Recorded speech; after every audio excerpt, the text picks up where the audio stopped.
for a shift in the Middle East policy of Barack Obama. So I would see the context of this Sophie and Co. show in the peace deal with Iran. Mass executions, beheadings, sexual slavery. What's getting young people to join the Islamic State and set out on a path of jihad? With me today...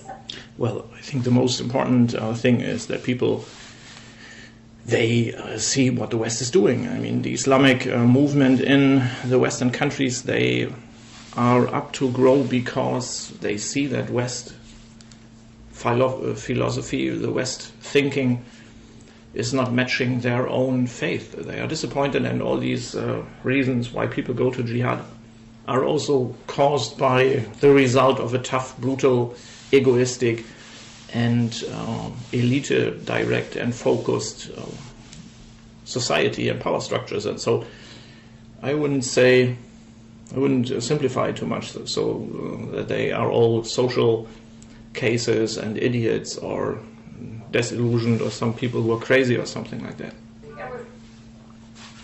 Former jihadi who has gone undercover with Canada's special services to expose a terror plot. Shia is my guest. A media-savvy terror network, the Islamic State promotes itself with kill killings in Canada, coupled with stomach-turning violence. But why are young people drawn to terror by theatric executions and gruesome beheadings?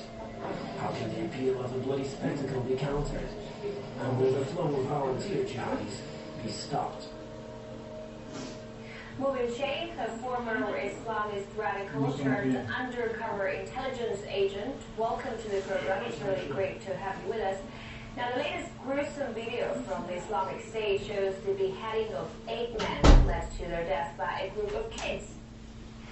We know the Islamic State is recruiting children, but what's pushing children to join ISIS? What's your opinion of that? Well, the children are not joining of their own free will. They're being forced. They're being recruited as child soldiers.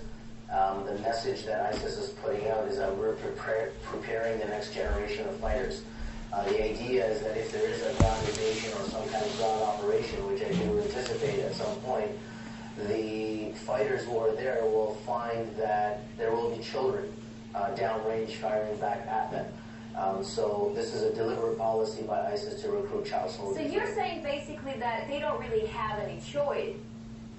I mean, also, I guess it needs to be said that these children soldier story is always used then to have a typical children involving enemy narrative. And so it's both sides. ISIS, I guess, is using children, but on the other side, it's in the West also used to demonize ISIS. And what people don't do is they don't see that the Islamic State is a state of Sunnis, which has formed itself because the Iraqi government, Shia dominated. They didn't really involve the Sunnis in the success of and the revenue of the oil of land, and they didn't involve them into the political process. They marginalized the influence of the Sunnis in Iraq, and so Al Jazeera described and scripted and pushed the Sunni revolution for I don't know how many months before ISIS took over and earned the fruits of that. And so now to say that ISIS is evil may be right, but it's founded and grounded and rooted in the failed policy not only of the Americans in Iraq, but also of the Iranian-backed Shia government under Maliki. And if Maliki would have done different, ISIS would never have come into existence. And so how could they then? And the Americans, for sure, they didn't really educate the Iraqi army. The army has been a big mess, and now it's only turning. The chapter is only turning because the Americans bombed from above, and I guess they really bombed from above, and because of the Shia militias, which fight together with the Iraqi army and the Kurds, and build an alliance. And so, but the problem is the people don't understand that if you're in a war country, if you are totally bombed and have explosions many times, if you're then marginalized, and if then there is a deep polarization line between the Sunnis and the Shias, how how do you find together again? There is no unity government. There is no concrete, practical outview for the Sunni population. So they see ISIS coming in, and they see that they are Sunnis, as the Sunni population, the Sunni tribes are, and so they join ISIS. Very simple, because the strongest horse in the room is winning the race in the end, and so people put their trust on ISIS. And if you watch these shows, they always try to find out what is the root, why do the people go there from the West, and so on. Well, and also one thing which has not been discussed is that the people see all the time what America is doing. It's also a battle and a fight against America, then coming out of system-critical fields in the West, because you see that America is doing evil worldwide, and so that's the reason why you take Islam and why you politicize yourself. It's being done against their will. When this group, comes into a place in an area, they take children from their families. They force children into these camps where they're indoctrinated. Well, this is also true, but on the other side, I mean, and people don't understand that they have a holistic approach. They totally change the whole landscape. When ISIS is driving out the Yazidis or the other Shiites or the Christians, they really want to change the whole landscape, and because they know if they don't do so, they will never have the support if they are trying to get a state. So they slaughter and they behead and they involve and they include and they try to suppress and totally try to control the whole things they do there. And it's a reaction which is a back reaction to the things they experience with the Shia government and with the non-success and with the terror also from the things which are coming and have come from Iran. And what they do with children is for sure not good. It's very evil. Emotionally, psychically, and it's to break them down. It's to break them down. And don't get me wrong, I'm not a defender of ISIS child soldier recruitment practices. Of ISIS propaganda, and they're doing it very well. Now, terror. And they're not only doing it very well, and later on this guy from Toronto here will go to the argument that these are modern ISIS fighters. So the people are using cell phones and tablets and using cats to socially rebrand their appearance or something like this. From my viewpoint, it's not only because these guys are coming from Western societies and parts. No, this is also because they have a very professional organization and backbone in Saudi countries, because people are closely connected with their Saudi networks. If you have 1,000 Islamic State fighters directly coming from Saudi Arabia and social networks connect these people, not only with GPS phone or something like this. Well, the network and the families of these people. Earlier, some years ago, they sent self-bombing themselves up suicide attackers, which have been auctioned in Saudi television statewide in Saudi Arabia. And so why should in the fight against Assad? And so have blown themselves up in Damascus, and why should they now not also have these close connections which have sent them there? So 1,000 Islamic State fighters, and I guess it's even much more than in the end, from Saudi Arabia, Arabic fighters with long beards, have still their connections to Saudi Arabia. And so there's a close, and Saudi Arabia is pretty much controlling everything in the internet they can.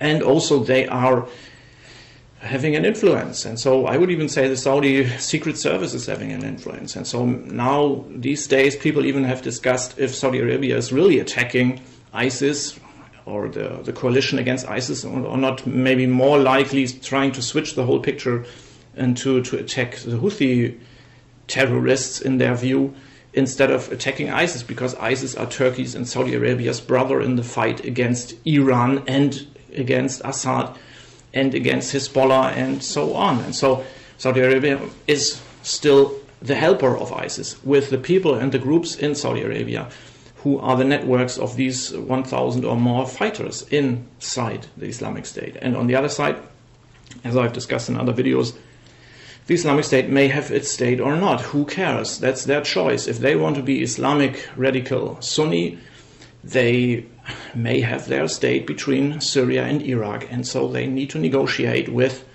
the Islamic State leaders, from my viewpoint, instead of simply trying to reinstall the old Iraqi border and the old Syrian border. And from my viewpoint, even in Syria, Assad and the Kurds need to accept that some people want to have a different kind of statehood and a different kind of rule of law, even if it's not good for Christians and it's persecutive and so on. Of socialist injustice and poverty, right? You saw all of that when you were in Pakistan, where you became radicalized yourself. But homegrown terror in West is something completely different. Young, educated, well-off. Why do these people... And that's, I guess, a myth. They're not well educated. Most people who go to ISIS. If you look to the movement in Germany, where people become Salafists or something like that, and normally they are not necessarily radicalized. They are not so well educated. I guess from Saudi Arabia, there are the well educated people. Maybe from the Bedouins, they're not so well educated, but the Arabic people are pretty well educated who fight there.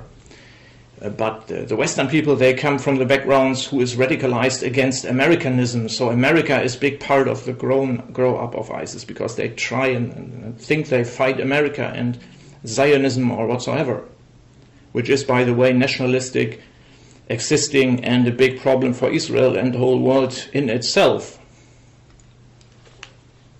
There are many factors that can apply for an individual at any given time. Sometimes it could be poverty. Sometimes it may not be poverty. Somebody like myself, for example, I came from a upper middle family. I had all kinds of opportunities available to. And by the way, I discuss with these guys over some years now on my YouTube channel, and they always return when I address problems like in Egypt or in Saudi Arabia or something like that, because I also have traveled there in some of these countries, and they are not stupid. That's the next thing. Some are a little bit brainwashed, but that's the way with every politicized, radicalized religion, and not only with the Islamic or the Islam version of that.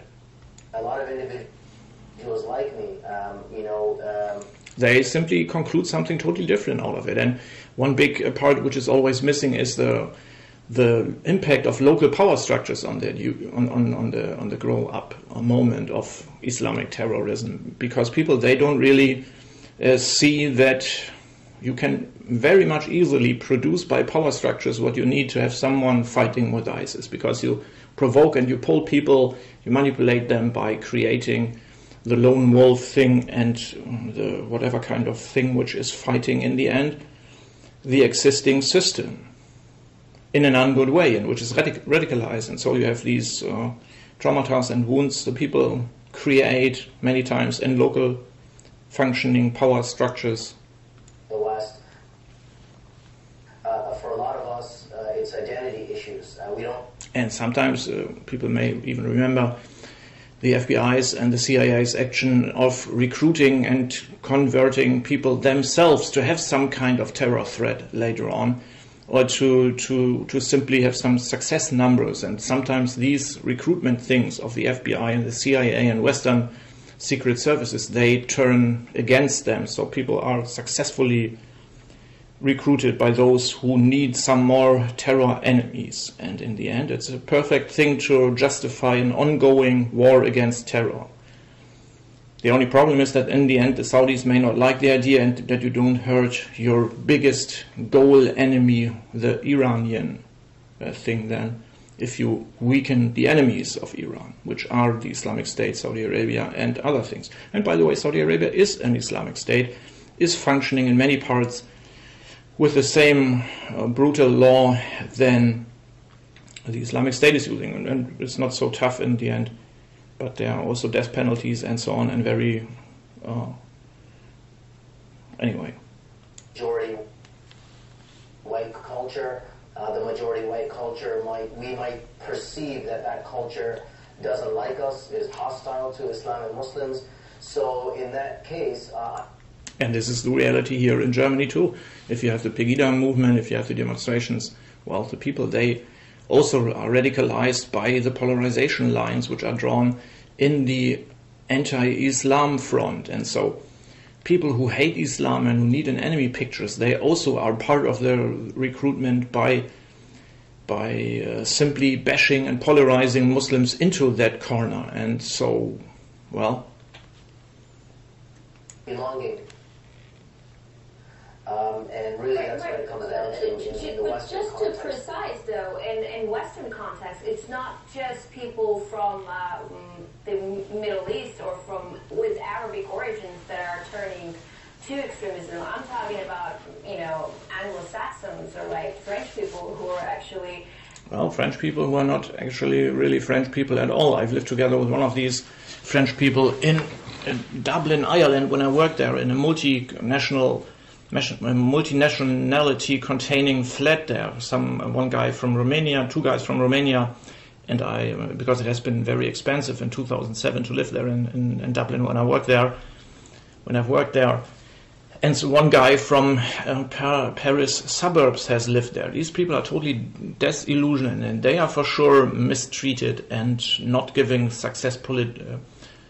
political success abilities as economic success possibilities in France at all. So there are no really French people in the end, because they live in their ghetto, in their suburb, and that's very sad.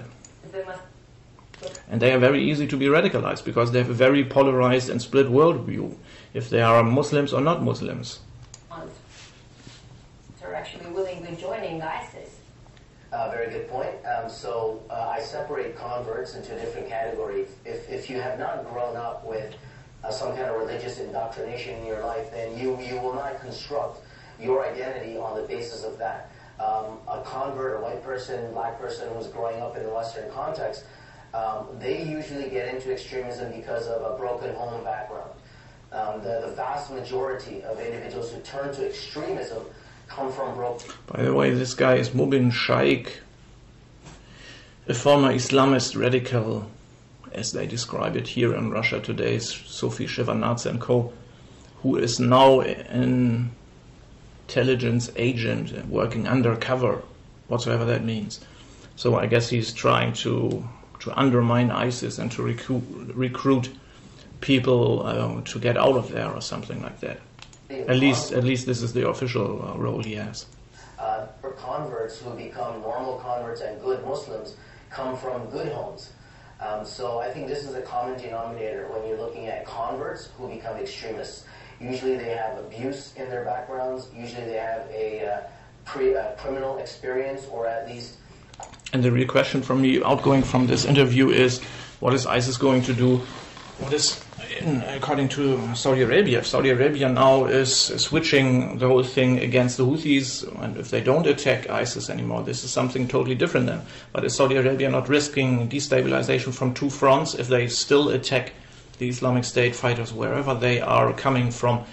Inside Saudi Arabia you have the networks, you have the things who support or enable or have enabled these guys working and fighting and battling not only for the Islamic cause but also for money. They're paid also by the oil revenue and so on, backed from Saudi Arabia, and so they have their existing networks. There is a radicalization Islamic State potential to throw over the Saudi government too. And then on the other side you have the Houthi rebel thing, the possible unification moment and the radicalization moment with the eastern Saudi Shia population, who is Iran supportive, who is not Sunni faith based, and who is seeing that Saudi Arabia wants to reinstall Hadi as a president, as a Sunni president, and wants to regain control in Yemen. And so if the Houthi movement is that, as the Islamic State movement, a destabilization factor for Saudi Arabia, this is the question which Saudi Arabia needs to solve internally, and which they need to ask, looking to the internal factors then. And this is not good for the whole thing, because if Saudi Arabia is attacking Yemen, is attacking ISIS, radicalization will grow. And for sure the problems inside Saudi Arabia, if you don't reform an existing corrupt system, and if the old structures are still inside Saudi Arabia the same than before, why should there not be something like a blowback which is origined by the two big factors, and the networks between these two big factors are existing, and the foreign fighters, if you like, or the foreign people, foreign fighters of Saudi Arabia inside the Islamic State in Syria and Iraq, and the foreign fighters of the between the Houthis, and that would be interesting if there are connections and relatives between the Houthis and the Shias in the east of Saudi Arabia, if there is also some kind of concrete network. I mean, I guess Saudi Arabia is monitoring all these things, but in the end, can they and will they not even deserve, will they hinder something like a blowback, and will Saudi Arabia not deserve a blowback in the end because of its evil action? Because they don't care about democratizing themselves, but care about the Sunni minority, or pretend to care about the Sunni minority in the south of Yemen. And so, as Saudi Arabia has always backed these terror things in other countries, and its origin and finance backbone and control apparat for all of these things, it may really turn against them. Are criminals or have had criminal experience. And well, for sure, ISIS is still torpedoing, and possibly now this turns against Saudi Arabia as a common enemy together between the countries then. But normally it's torpedoing because it's anti-Iran, it's torpedoing and radicalizing Iran against Arabic countries. So it's hindering the peace deal with America and the Iran nuclear deal and all these things. They become detached from society. They feel that the society doesn't like them, doesn't care about them. And frankly, to be said, they don't only feel like this, it is like this. And the societies, a lot of times they turn to an identity which they see as the identity that the society is also against. And when they look, they see Islam and Muslims as that rebel identity. Well, but this is the reality here in the ghetto ground, if you like, even in a way in my city. And if you don't hinder ghettos to be ghettos, how could people not become ghettoized if they see that the society is not including them? So are these just your observation, or so they don't create from my viewpoint, they don't create an alternative reality because they're stupid or crazy, but they simply have an alternative reality, and this alternative reality is expressed in a fight back in different ways. Some people are suppressed and stay, and others, they don't want to no longer to be suppressed, and so they turn against it. And it doesn't justify terror, but anyway. I mean, Canadian special services. It's a little of both. My wife is a convert. My brother-in-law is a convert. My wife is Polish background. My brother-in-law is